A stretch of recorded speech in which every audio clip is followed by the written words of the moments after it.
জুলাই গণঅভ্যুত্থানের সময় রাজধানীর রামপুরায় ভবনের কার্নিশে ঝুলে থাকা যুবক আমির হোসেনকে গুলিসহ দুজনকে হত্যা মামলায় ডিএমপির সাবেক কমিশনার হাবিবসহ 3 পুলিশের মৃত্যুদণ্ড দিয়েছে ট্রাইব্যুনাল।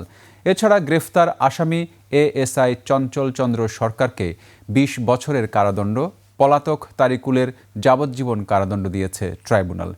রোববার আন্তর্জাতিক অপরাধ ট্রাইব্যুনাল 1 এর চেয়ারম্যান বিচারপতি মোহাম্মদ গোলাম মর্তুজা মজুমদারের নেতৃত্বাধীন 3 সদস্যের বিচারিক প্যানেল এ রায় ঘোষণা করেন। শাকেরা আরজুর রিপোর্ট, জানাচ্ছেন তাফসির ফিজা। নগদ নিয়ে এলো হার না মানা হার অফার। সর্বনিম্ন 10,000 টাকা রেমিটেন্স নগদে পাঠালে থাকছে স্বর্ণের হার জেতার সুযোগ। 2024 সালের 19 জুলাই রামপুরার সংঘর্ষের সময় পুলিশ অভিযানের মুখে আমির হোসেন একটি নির্মাণাধীন ভবনে আশ্রয় নেন। পরে তাকে নিচে লাফ দিতে বাধ্য করা হয়। কার্নিশের রড ধরে ঝুলে থাকা অবস্থায় তাকে লক্ষ্য করে গুলি ছোড়া হয়, যাতে তার 2 পায়ে গুলি লাগে। একই দিনে রামপুরায় বনশ্রী এলাকায় পুলিশের গুলিতে নাদিম ও মায়া ইসলাম নামে নিহত হন।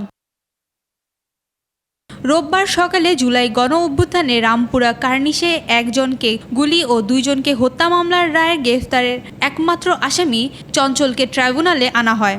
পলাতক আছেন ডিএমপির সাবেক কমিশনার হাবিব সহ 4 আসামি।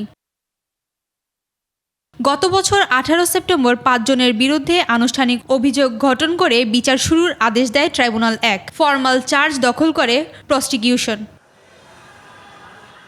এদিনে বেলা 11:48 থেকে রায় পড়া শুরু হয়। এরপর অনুমতি সাপেক্ষে এ কার্যক্রম বিটিভিতে সরাসরি দেখানো হয়।